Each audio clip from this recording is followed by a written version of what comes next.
na ICU isolation.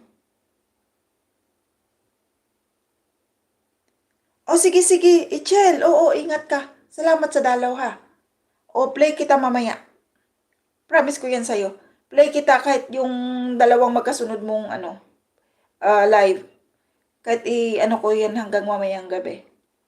Pandagdag sa ano mo. Salamat, Ichel. Yun nga, talagang sa totoo lang. Nakas-isolation sa sisi.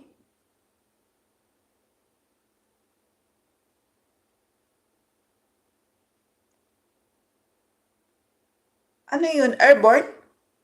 Airborne ba? Kaya kailangan i-isolated? Ingat ka, Ichel, ingat. Wala, nagpadala pa talaga siya. May ulcer na nga yung ano mo. May ulcer na nga yung bulsa mo. Nagpadala ka pa. Uy, pero maraming salamat, Chel.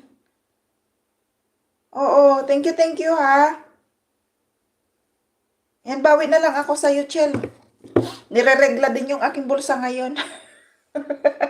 Oh, amin na tayo. Ba't pa tayo magigingan? Wala pang sweldo sa YT. Pero ngayong buwan na to, sa sahod daw ako. May nakaabang dyan na €89. Magkano bang €89? Pwede na rin yun. Diba? Pagdagdag ko na rin yun ng pampapremyo sa aking birthday. Nahalinan kong basura, atad. Si Silaya, maraming salamat. Idol Bert, oo. Ay, maraming salamat sa paad, Sisi. Guys, ano ba? 7 minutes sa nakapin. Yan yung next na mag-e-entry. Ganyan lang naman ako guys. Every Monday, ganito lang. 8 o'clock dito. Ano yung 8 o'clock sa Pilipinas? 3 o'clock na ba yan? Magkaiba kasi tayong time ngayon. Oo. 3 o'clock Pinas time, premiere ko. Tapos 3:20, yung premiere naman ng second channel ko. Every Monday yan, huwag kayong magtaka. Ba't ganun? Ay, ganun talaga guys, yun lang ang time ko.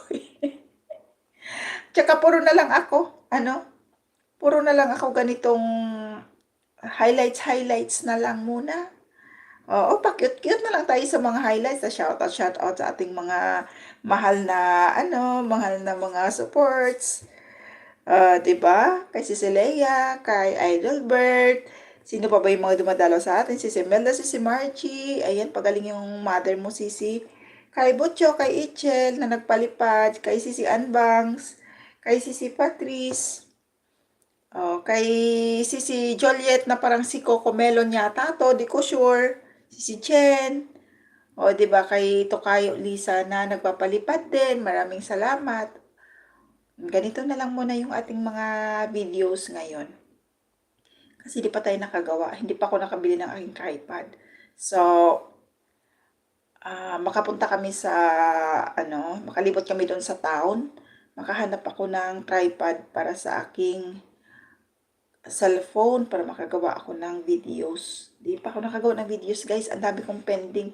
Puro na lang ako drawing ng magda-draft ako ng content dahil dun sa gusto kong gawa ng content yung journey ko sa pag-asikaso ng papers ko para sa wedding preparation ko hanggang ngayon, hanggang sa inaantay ko pa. Hindi pa naman siya tapos. Step by step pa. Naantay ko pa yung passport ko na manggagaling ng Pilipinas, syempre, na ipapadala nila sa Vienna. Then, after nun, punta pa kami ng police station para ma-register yung wedding namin doon at mapalitan na yung aking ID. Hindi na siya magiging company's ID, kundi magiging husband's under visa na ako. So, kahit wala akong trabaho, guys, tutulog lang ako dito sa bahay ng 1 buwan. Walang magpapauwi sa akin sa Pilipinas. Kasi ngayon pag wala akong trabaho, sa ngayon, hindi na din ako pauwiin kasi under na ako ng husband ko. On process kami. Pero ibig ko sabihin, noon, kung mawalan ako ng trabaho ng 2 weeks, guys, nangangamba na tayo. Kasi 2 weeks lang yung pwede kong i-stay dito sa Croatia. Then, ay, layas na tayo. Pag wala tayong visa, layas na. Ngayon, is kasal na tayo. Yun yung benefits natin na manatili tayo dito. Diba? Masaya.